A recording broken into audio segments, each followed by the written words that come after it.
So let's take a look at settings using the master menu here, starting with project settings. And first thing you see here is the site name and web address. And site name is actually what we were asked when we created this project. As you remember, I skipped this creation process. So let's do it again. We will create a new document. We will use this template. And now we will type the name Elder Tech. And as you can see already, this name is now applied to this website. And now if we go to the project settings, this will be typed as a site name.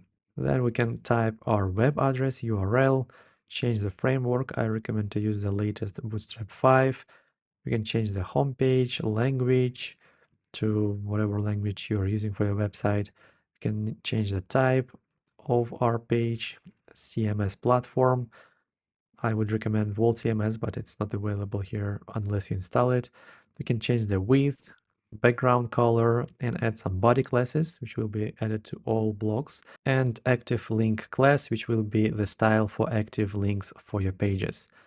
In the second tab, we have typography, and from here we can change the style for all of our headers, paragraph, links, and other types of text. We can change the font to any Google or local font, change the color, direction, and add Adobe Font ID if you're using one. And here we can switch between the breakpoints to optimize for each breakpoint. In the next step, we can change the style for buttons. As you can see, this website uses square, flat buttons, I believe. So I will leave it like flat, but corners should probably be set to square. And keep in mind, this is not going to change the buttons which are already on your website. This is for default styles.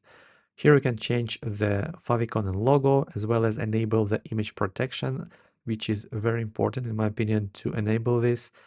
If you are using Google Analytics, you can add your code here. In the next step, you can attach the file attachments like JavaScript or some CSS maybe. If you're using Google Recapture, you can add your site key here.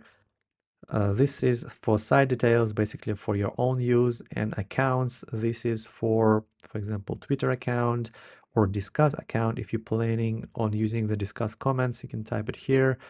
And for e-commerce, you can type your Stripe or Paddle vendor IDs, so it will be easier for you to incorporate the purchase links in your website.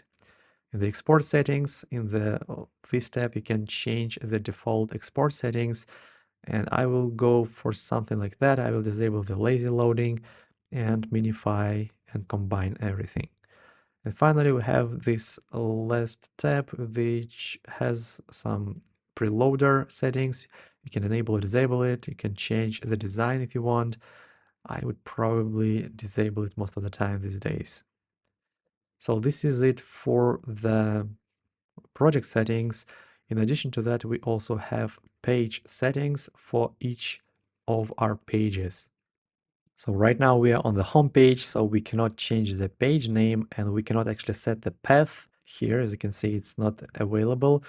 But if we go to some other page, let's go to, let's say, contact and go to page settings. From here, we can actually type the path, which will be added to our URL. For example, well, blog is obviously not good for contact, but you can type anything here.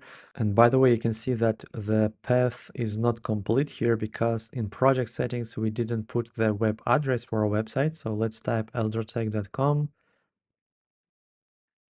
And now if we will go to page settings, you will see that we will have the full URL here, and we can actually type the page name. I recommend to type it from a small letter because it will be used for URL.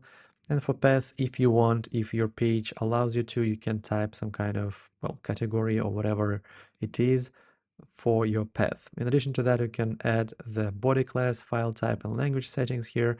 These are the same as project settings, but for this individual page. There is an option to disable scroll to top button. And if you don't know what scroll to top button is, this is this small button at the bottom right corner of your website. And when you scroll your website, you can see that it appears sometimes. And when you click on it, if I can catch it here, you can see it will bring you to the top of the page. So if you don't like that, you can disable it from page settings.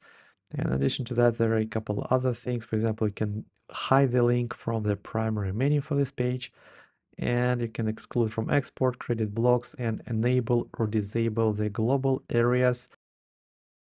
In the second tab, we have SEO. This is very important for search engine optimization to type the short and descriptive title and description. In addition to that, there are a few important settings here, which I recommend to leave enabled so your page is indexed by the search engines. In the third tab, we have social cards. Here you can type the specific title and description for your page. You can add the image, which will be shown when you publish your website on social networks. So by default, there are Twitter and Facebook you can choose from.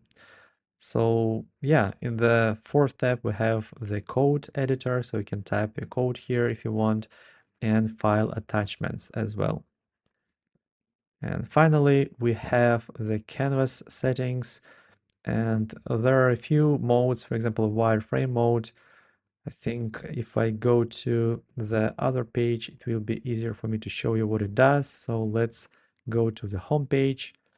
I think we have a lot of things going on here. So the wireframe mode is basically removing all of the color and style from your page and allows you to focus on the design. Same for outline mode, it can be useful when you're working on your alignments. There are also options to disable the add block or brick buttons. I don't think you would want this. I will leave it as it is. There are also some dark side and a few other options which I rarely use, to be honest.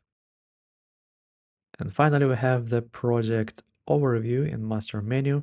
And from here, you can see how many pages, classes, assets, menus, colors, and bricks you're using, how much time you have spent on this project, and what custom bricks you are using for this particular project. For font manager and extension manager, we will cover that in the future videos.